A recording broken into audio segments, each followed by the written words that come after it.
राधे राधे जी। स्वागत है आपका। तो आज मैं लेकर आई हूँ आपके लिए एक और नई कहानी, पैरों के निशान।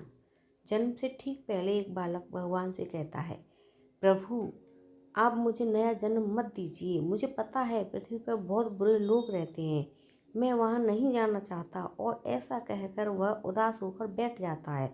भगवान स्नेहपूर्वक उसके सर पर हाथ फेरते हैं और सृष्टि के नियमानुसार उसे जन्म लेने की महत्वता समझाते हैं। बालक कुछ देर हट करता है, पर भगवान के बहुत मनाने पर वह नया जन्म लेने को तैयार हो जाता है।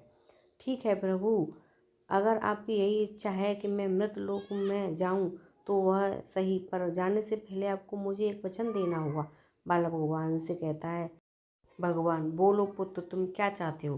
बालक, आप वचन दीजिए कि जब तक मैं पृथ्वी पर हूँ तब तक हर क्षण एक क्षण आप भी मेरे साथ होंगे। भगवान, अवश्य ऐसा ही होगा।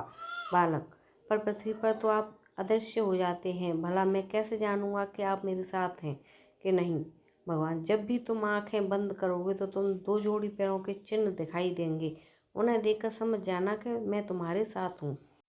फिर कुछ ही क्षणों में बालक का जन्म हो जाता है।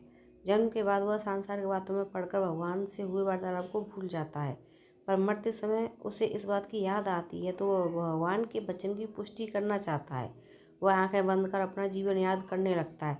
वह देखता है कि उसे जन्म के समय से ही दो जोड़ी पैरों के निशान दिख रहे हैं, परंतु जिस समय वह अपने सबसे बुरे वक्त से गुजर रहा था उस समय केवल एक ही जोड़ी पैरों के निशान ही दिखाई दे रहे थे। यह देखकर वह बहुत दुखी हो जाता है कि भगवान ने अपना वचन नहीं निभाया और उसे तब अकेला छोड़ दिया जब उनकी सबसे अधिक ज़रूरत थी।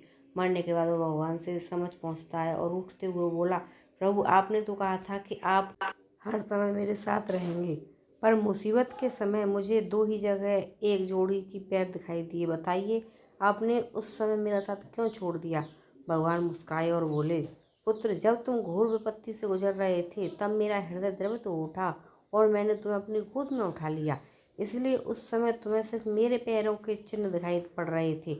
दोस्तों, बहुत बार हमारे जीवन में बुरा वक्त आता है, कई बार लगता है कि हमारे साथ बहुत बुरा होने वाला है, पर जब बाद में हम पीछे मुड़कर देखते हैं तो पाते हैं कि हमने जितना सोचा था उतना बुरा नहीं हुआ, क्योंकि शायद यही वो समय होता है जब ईश्वर हम पर सबसे ज़्यादा कृपा करते हैं।